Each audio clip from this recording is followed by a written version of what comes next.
Hi, doctor. I'm looking at this case, and 30 something aligners seems like a lot for this degree of crowding.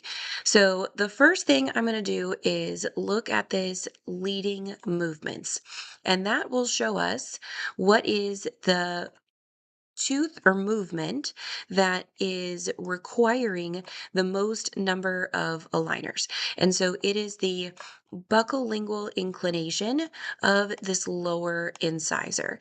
And so I think that it needs to move buccal, but the root doesn't also have to be tipped so far lingually, unless we're really trying for that for some perio purpose. So looking at the photographs, if anything, it's this tooth that has the recession, not the lower left incisor. So I think we can significantly reduce that movement, which will reduce the number of aligners here. And we could add a little bit more lingual root tip of the lower right central incisor to help prevent that from worsening. So let's get in with the 3D controls.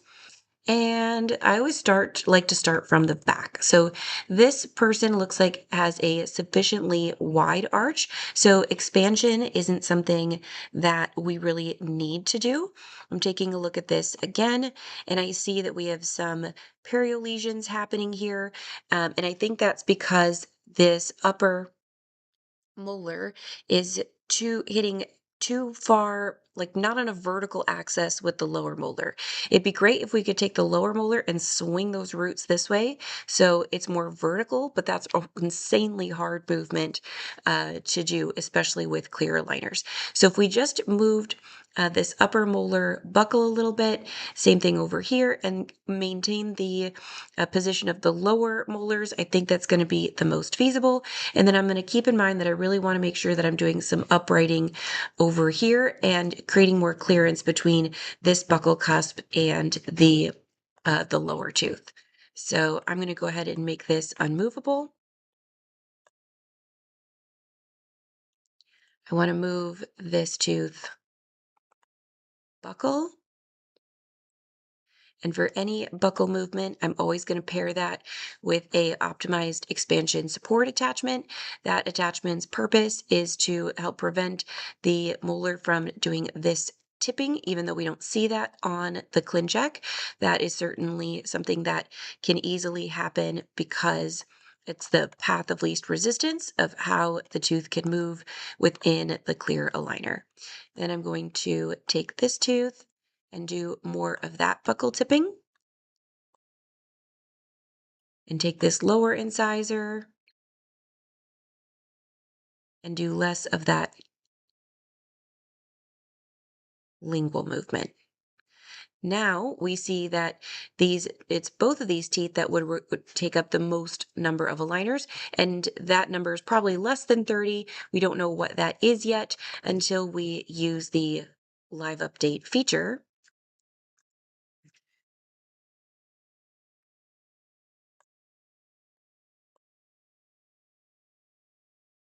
Okay. This crown root angulation is a really difficult movement to do. It's very hard to get the adult central incisors to track that way. So if it's not something that we absolutely need, I do try to eliminate it for best predictability. So from here, I'll do a little bit more intrusion to for the lower anterior teeth. I would love for the patient to finish this way, but what we're seeing with this 1.6 millimeters of intrusion, that doesn't mean the tooth is going to actually do all of that intrusion. It is just the difference in height between the first aligner and the last aligner, and this is a clear, flexible appliance that we're talking about. So that means that the teeth can still fit within the appliance, even if they don't fully execute that movement, which is what we see for intrusion movements far often than not. So for the amount of intrusion that's really appropriate for this patient, if we can bond a additional retention attachment on the lower molar, which it doesn't look like we have gold or zirconia crowns. That's only going to be more helpful.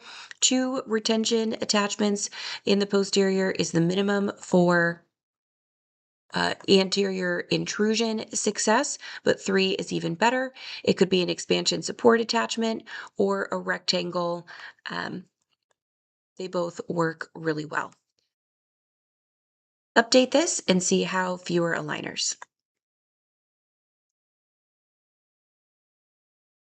With this updated, fortunately, we now only have 18 active aligners, and I think this case is going to go really well. Thanks so much.